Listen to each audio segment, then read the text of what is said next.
Hello, this is Lee Silver, and I'm here to talk to you about Man of Steel and my first thoughts on it after seeing the movie last night.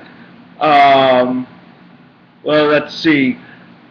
It is a lot like Batman Begins, though not as good as Batman Begins, in my opinion.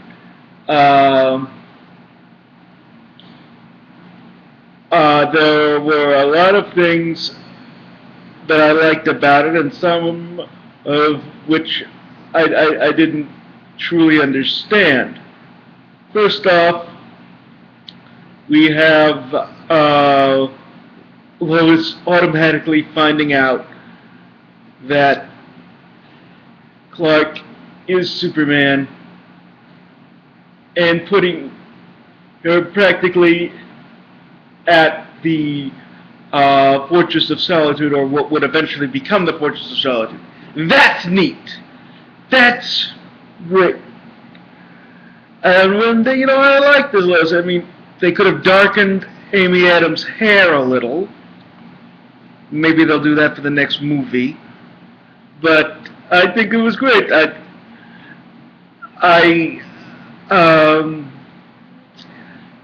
The whole Dread Warrior thing, I didn't truly understand, but when I first saw the thing, I'm like, it's okay, they're going sci-fi, and it actually looks a little bit like Star Wars. Now, to the characters.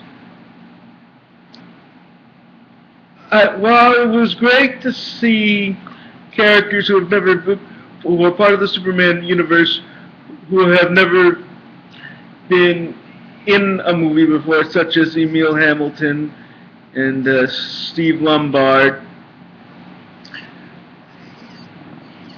I was thinking sometimes, so why are some of these people here, like the Jenny character, who we were all informed were supposed to be like not Jenny Olsen, as so much of us have we're led to believe, but a female version of Jimmy for Lois, and they hardly spend any time together, and she doesn't do anything in the plot, which hopefully in the sequel, which there will be a sequel, we'll get something, and then maybe also we'll get Jimmy involved too, because Lois is out there with a Nikon camera trying to take pictures, and that's how she gets caught by Clark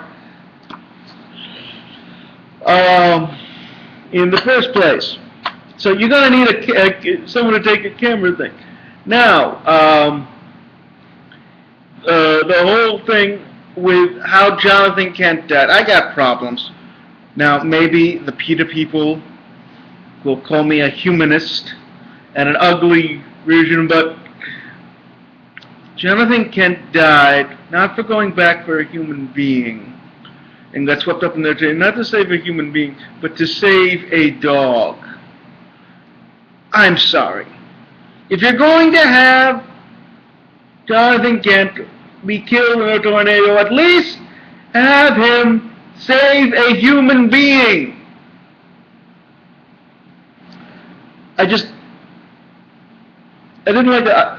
I just didn't understand that, and the whole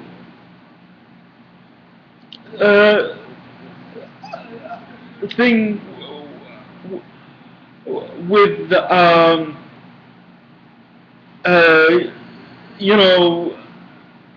Zod coming to Earth and wanting Clark to join him to create Krypton on Earth. Couldn't he just want to conquer Earth and not like reanimate Kryptonian technology? I didn't get that. Also, what I didn't get is like Mackenzie Gray is one of his guys, but they never call him Jax Orr. on the no one ever calls, "Hey, Jack Sawyer, come over here," or you never get his name. Nor do you get many of the names of in the flashback some of the kids who were bullying him. One is Whitney Foreman, who was a Smallville creation and was killed in the second season because he was so one-dimensional. He was just set up there as Lana's current boyfriend, and we didn't like that. But the other guy is Kenny Braverman, who is a villain in the comic books called Convict, and maybe that sets up for the next movie, though I'm sure everyone wants to see Brainiac as part of the next movie. But maybe we get Conduit because we saw Kenny Braverman. But you only really know that if you went on IMDb and saw the line. I mean, saw the cast list and the characters. Also, the ship that they were on, supposedly the Black Zero, which used to belong to a terrorist group,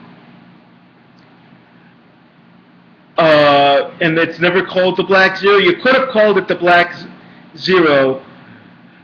Once again, it's an IMDb thing or a fan website thing. They call it the Black Zero on the script, but no one ever refers to it as the Black Zero. You could have done that. That would have been nice. Now, Cavill's taking out the spy drone thing. That was nice too, and then saying, "How do we know you're never going to attack us?" I'm from Kansas. And it was a good thing that they didn't call him an illegal alien, because one, he's not an illegal alien. He is a war refugee. There's a huge difference.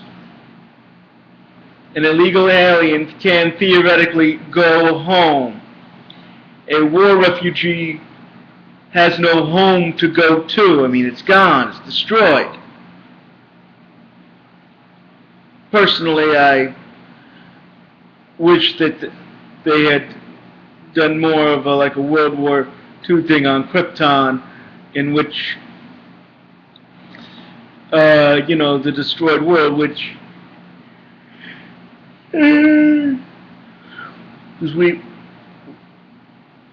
because those who have studied the character know that destruction of Krypton is basically, even though it happened 5 months after Superman was created,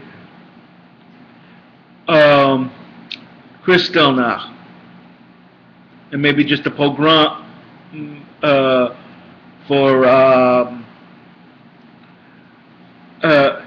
just a regular pogrom that happened, that thousands have happened before. What's it called? Kristallnacht. Anyway, so Cavill was good. Amy Adams was good. Perry White was good. I mean, everybody in here was good. It was just I didn't understand why some of them had to be in the movie. And the ending, which if you haven't seen the ending, I won't give up the last scene of the ending. But I will say this. The whole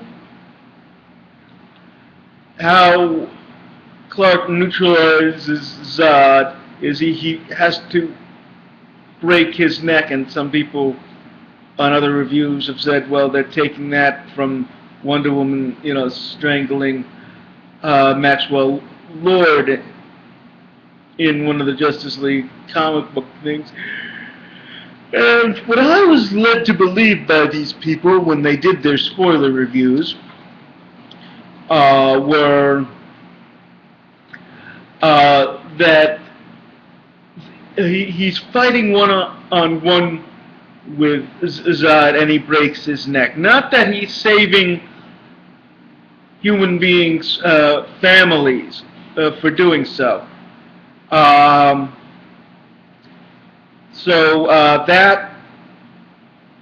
is my review. Like I say, it was good. I give it a 7 out of 10. Unlike Batman Begins, which I thought could win an Oscar, this one I don't think could win an Oscar, but has great potential in setting up a sequel. And we know that Lex Luthor will eventually be in there because they have LexCorp stuff coming out. Now, I wouldn't use him in the sequel. I wouldn't possibly mention him, but I wouldn't, have him be the main villain. Or even see him at all, you just mention him. Thank you. Bye-bye.